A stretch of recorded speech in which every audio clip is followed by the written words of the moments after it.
मराठवाड्यामध्ये ओला दुष्काळ जाहीर करा। ज्येष्ठ समाजसेवक बाबा आढाव यांनी ही मागणी केली आहे। पुण्यातील रेल्वे स्टेशन परिसरातील महात्मा गांधी पुतळ्याजवळ बाबा आढाव यांनी एक दिवसीय सत्याग्रहाला सुरुवात केली।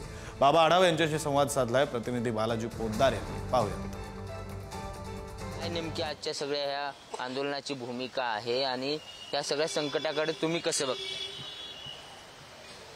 हे तर एक राष्ट्रीय संकट आहे, म्हणजे सरकारवर जबाबदारी आहे। आता महाराष्ट्राला किंवा मराठवाड्यात दुष्काळ नवीन नाही, पण यावेळचा दुष्काळ ओला आहे। दरवेळेला पाण्याची टंचाई असते, यावेळेला पाण्याने सगळं धुवून काढलं आहे। तर अशा वेळेला जो युद्धपातळीवर कार्यक्रम पाहिजे सरकारने तातडीने जाहीर करून लोकांचं सहकार्य घेतलं पाहिजे। विरोधी पक्षांना विश्वासात घेऊन महाराष्ट्राची दुष्काळ निवारण समिती ती ॲक्टिवेट केली पाहिजे।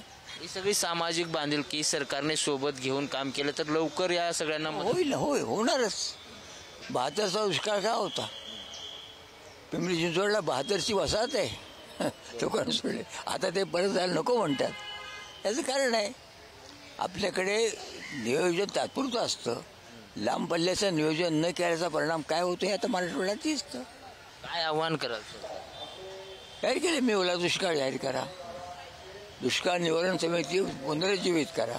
व्हिडिओ जर्नलिस्ट संपत मोरेसह बालाजी पोद्दार, पुढारी न्यूज।